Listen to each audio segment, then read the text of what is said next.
Hello நண்பா, welcome to ஆடுகள் விற்பனை பதிவு. இன்னைக்கான நம்ம விற்பனை பதிவில் சண்டக்கடா குட்டிகளோட விற்பனை தான் பார்க்க போகிறோம். குட்டிகள் எல்லாமே தென்காசியில் இருக்குங்க. 70 நாளைக்கு மேலே உள்ள குட்டிகள் தான், எல்லாமே இறமையிற தரத்தில் உள்ள குட்டிகள் தான். ஸோ குட்டிகள் தேவைன்னா வீடியோவில் தெரியுற நம்பருக்கு கால் பண்ணி எடுத்துக்கோங்க.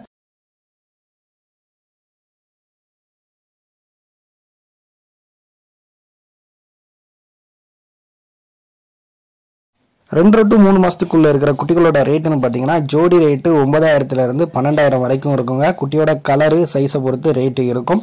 ஸோ தேவைப்படுறவங்க நம்பருக்கு கால் பண்ணிக்கோங்க. குட்டிகள் கிடாக்கள் வாங்கணும்னு நினைக்கிறவங்க சேனலை சப்ஸ்கிரைப் பண்ணி வச்சுக்கோங்க.